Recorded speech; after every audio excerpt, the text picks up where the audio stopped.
Our main speaker this evening is Father Jose Cabrera. He's a native of Peru, was ordained to the priesthood for the Diocese of Saginaw on June 8, 2007. He is currently serving as pastor of All Saints Parish in Bay City, and he's here tonight to talk to you about his priesthood. Father Jose.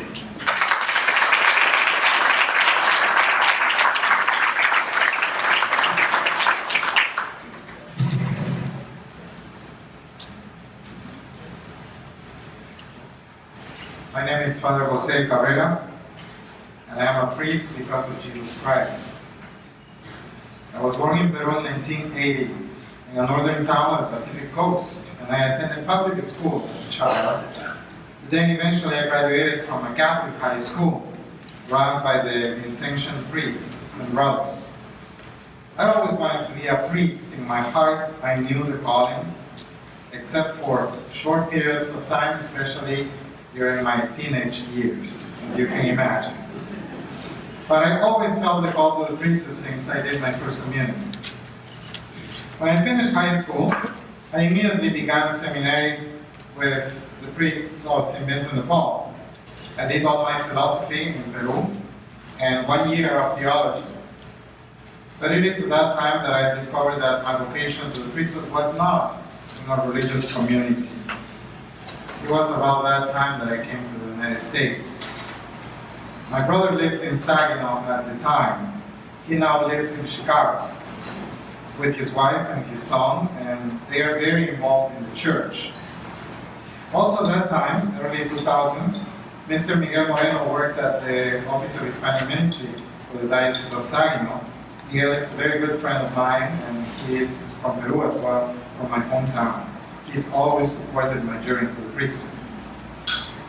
Now, the sermon for the diocesan priesthood at the Diocese of Saginaw began quite immediately. At the time, Father Thomas Moore was the vocation director. What a wonderful man. He trusted in me from the very first moment I walked in his office. I always wondered why. I was a complete stranger who only knew a few people, and Father Tom just trusted in me. He spoke some Spanish and I spoke some English, and we had to use our hands a lot when we communicated with one another. By July 2003, I was accepted as a seminarian for the Diocese of Saginaw, and I was assigned to the cathedral to spend 1 year with Father Ron Wagner, and he was very patient with me during that year. I remember participating at one of those dinners with seminarians that Bishop Ken Antener used to host at the cathedral. He always served the salad at the end. I don't know why, but it was part of his Hungarian tradition, I think. And that's when I met my best friend, brother priest, and partner in crime, Father Andy Booms. The first impressions of each other were not the best. Now, several years later, I cannot picture my priesthood without the brotherhood of Father Andy. Just as iron sharpens iron, Father Andy has always challenged me to become the best version of myself, and for this I will always be grateful to him. After learning English at SVSU, while doing my internship at Guadalupe Church in Bay City, I had to finish my theological formation. So Father Andy and I graduated from Magdalene Seminary in 2007 and were ordained to the priesthood on June 8th of the same year by Archbishop Carlson. A couple of Fridays ago, on the Solemnity of the Sacred Heart, we celebrated 11 years as priests. Now, most vocation stories end here. I hate that. Because ordination is not an end. Ordination is just the beginning. I was 27 years old when I was ordained, and little did I know all that God had in store for me. A year before priesthood ordination, I was blessed with a very special experience that marked the beginning of what I call a calling within the calling. As a deacon, I spent 3 months in the Holy Land. This was a life-changing experience for me. I lived in Bethlehem for a month, in Jerusalem for another month, and the rest of the time I visited Israel and Palestine during those weeks. I used to go early in the morning to the Church of the Nativity in Bethlehem or the Church of the Holy Sepulchre in Jerusalem. And as I was praying my breviary, I would pinch myself. Jesus was born here. Jesus died and rose from dead here. Wow. I was always amazed at this experience.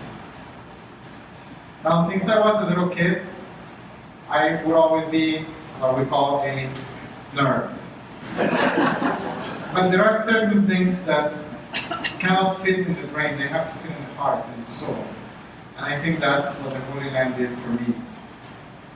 As soon as I was ordained as a priest, I was assigned to Blessed Sacrament for the first year, and St. Bridget for the second year, simultaneously with Blessed Sacrament, both in Midland. It is in Midland where I fostered some beautiful friendships with several families that remain even to this day. These valuable friendships have been a great blessing for me. I learned so much from Father Pete Gaspari, my first pastor. From him, I learned that it is important to be the same person at the altar, at home, and everywhere. Liturgical facades only entertain people, but as priests, we are not on the business of entertainment, but on the journey of salvation. I will forever be grateful to Father Pete for being such an authentic priest of Jesus Christ.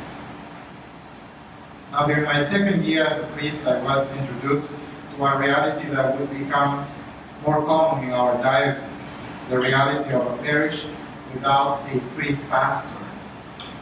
Deacon Oliver and I made a great team at St. Bridget, and we were able to accomplish many things. From him, I learned to respect the tireless work of our pastoral administrators. After 2 wonderful years in Midland, the Lord called me to do further studies in Rome, biblical theology to be exact, at the Gregorian University. The experience was incredible. Not only for learning Italian, the biblical languages, and the in-depth study of our Holy Scriptures, but also for being able to see the Pope so many times, and being able to pray at the shrines of the apostles. The beautiful churches in Europe made me feel very much like being back at home in my country of Peru. The Catholic heritage of the ancient continent made me realize that we are here on earth only for a while, and that our churches are to become mirrors, windows of the heavenly realities we hope for. During this time also I was able to spend another semester in the Holy Land, and this confirmed my call within the call. I knew then that I would spend the rest of my priesthood promoting the study of the Word of God and the importance of visiting the biblical lands. In this sense, I have to acknowledge the tireless dedication to the Word of God of our very own Father Bill Tabor. His love for Scriptures inspired me from day one. Now, studying in Rome was a great experience, but the reality is that books and computer screens don't talk back. I miss the people. I miss celebrating Mass with the people of God. Facebook helped a lot, and it kept me in touch with the people here in the diocese. Now, upon my return to the diocese, a new reality was awaiting for me. That reality of planning tomorrow's parishes. I admire Bishop Stone for having the guts to do what others would rather postpone. It would have been easy for him to leave this for the next person in charge. But great sacrifices needed to be made. Cultural Catholicism was over. Intentional Catholicism was about to begin. I admire those who, after all the mergers, still come to church. Those are the real Catholics. For them, the church is not a club. For them, the church is important. They come to church because of Christ and because of Him alone. Now, since my return to the diocese, it came under my responsibility the closing of 2 church buildings, St. George in Saginaw and Our Lady of Guadalupe in Bay City. That was rough. But again, great sacrifices needed to be made. No matter how positive you can be while introducing these changes, the experience of closing a church is very, very painful. And I really pray that the Catholic faithful of the diocese take upon themselves to make church really a priority on the weekends, so that we don't have to go through this again. Many changes in assignments awaited me upon my return from Rome. I served at St. Catherine and George and Guadalupe at the same time for 1 year, then St. Elizabeth in Greece and Guadalupe in Bay City at the same time for another year, and finally landed to my current assignment of All Saints Parish, which is the merger of St. James, St. Boniface, and Our Lady of Guadalupe in Bay City. And during this whole time of transitions, I was also vicar for Hispanics. It was hard to keep up with everything, especially having to pack everything and live in a different home for 3 years in a row. While every assignment has brought so many blessings to my priesthood, All Saints Parish is the one where I have been the longest by now, 4 years, and the people there are amazing. Talk about amazing volunteers. Talk about our qualified and hardworking staff, self-giving lay ministers. I am so blessed. Soon I realized that everything we learned in the seminary is wonderful, but it also has to match the reality of our parishes. I was giving a portion of the people of God to shepherd, but I was also being entrusted a parish with almost $1 million in debt. So good luck with that, Jose. It's getting better. It's getting better. But a priest doesn't run a parish alone. We have some amazing people in our pastoral council, finance council, commissions, the diocesan employees. When I think of my parishioners, especially those in leadership, I realize that they get it. They understand stewardship. They are committed to their parish. And as the years go by, we get used to one another. The barriers of former parochialism break down, and a new identity is formed. I see this beautiful miracle of becoming a new parish happening right before my eyes, and it's awesome. And this only happens if Jesus is at the center and not one's people. During the last 4 years, Bishop saw that our parish of All Saints was a good place for our seminarians to have their pastoral experience. By now, 4 seminarians spent time with us. 2 of them discerned a different vocation and are very good laymen. We just ordained one, as Bishop said, Father Aaron Matter, this month. And the other one is Kevin Wojciechowski. In 3 years, God willing, he will be a priest for our diocese. And I have learned so much from our seminarians. I wish I had their level of maturity when I was a seminarian, to be honest with you. One thing that I stress to the seminarians is that they must love the people of the Diocese of Saginaw. If a diocesan priest doesn't love his diocese, he has no business here. You have to love your diocese. This past year with Kevin was outstanding. He arrived to the parish on a Friday night, and the next day his first funeral to serve at was of a person who died by suicide. So there you have it, Kevin. Welcome to parish life. Kevin directed several retreats at our parish, and he kept his heart open to the Lord and open to be challenged by the very lives of our parishioners. I am so blessed to have the seminarians at All Saints Parish. I must say that as priests, there are no 2 days that are the same. When you wake up in the morning and you're blessed with a quiet day, you know that means it will fill up. Last week, for example, I had 4 funerals. Funerals keep us occupied late. Every priest that is here will agree with that. 2 weeks ago, a 3-month-old baby died before my eyes in the emergency room. And after that, I had to keep smiling because we had the awards ceremony for our Catholic elementary school. That's the life of a priest. You can easily go through the whole circle of life, the entire spectrum of feelings on the same day. You have to keep smiling and staying positive. And even though we celebrate all kinds of rituals and sacraments in church, I must admit that anointing of the sick is my favorite sacrament. Even though I cannot stand the air of hospitals and nursing homes. I'm about to finish. Some time ago, I ran a survey on Facebook asking people which one they thought was my favorite sacrament. And while the Eucharist will always be the most important sacrament for a priest, most people thought that baptism was my favorite sacrament. Because the babies are cute, chubby, and beautiful. Others said the sacrament of marriage, because it's all about love.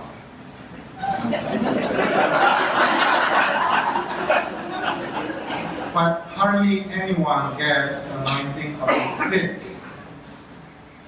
Many didn't even know that the sacrament existed.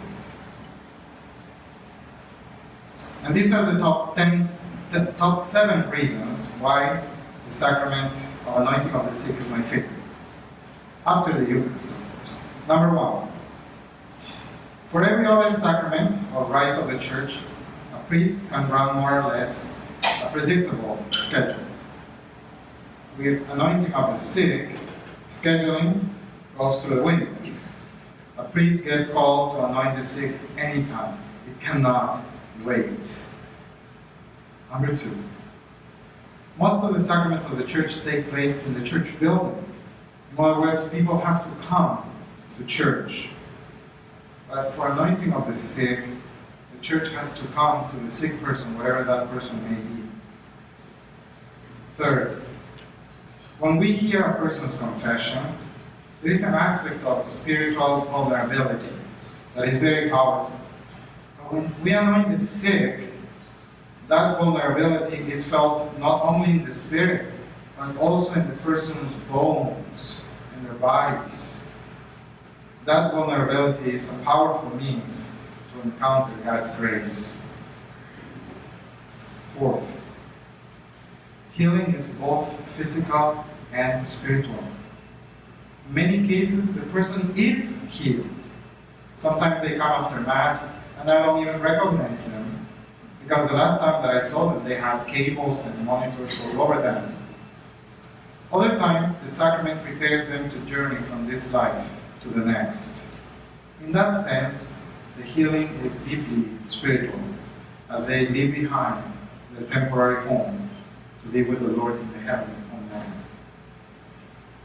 Number 5. When someone is sick, you can tell right away if his or her family goes to church or not. Immediately. They will tell you that they love their pastor by mentioning the name of a priest who was their pastor 3 pastors ago. You get lots of, and also with yous, And other families will wait for the very last minute and call you at 3 in the morning when the person has been in ICU for 2 weeks. You were at that hospital that same day and the entire week before.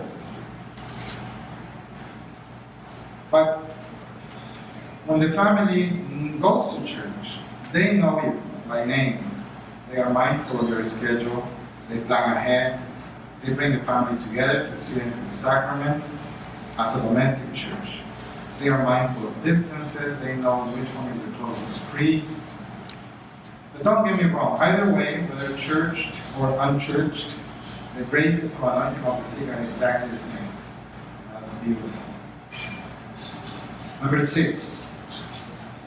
Anointing of the sick is the sacrament that, at least in my current circumstances, is the sacrament that I celebrate the most. I get called to Bay City Hospital pretty much on a daily basis, sometimes multiple times on the same day. It's God's way to say, Jose, make time for me. And it always happens in God's timeline and not mine. 7, last. Encountering a sick person through anointing of the sick is encountering the suffering of Christ. It's truly Christ in agony. The Christ that carries the cross and falls. After the laying on of hands, the cross of Christ is traced upon the forehead and the hands of the sick person. You can visibly see the cross of Christ shining over the brokenness of the spirit and the body of that person. The oil of the sick, in the shape of a cross, literally shines against the low light of that hospital room. Christ shines in that person, through that person. Amidst tubes, beeps, smells, oxygen lines, heart rate monitors, the cross of Christ shines over and through that person. And I always remain in awe before such holy moment. My name is Father Jose Cabrera. I am a priest because of Jesus Christ. Thank you for listening to me.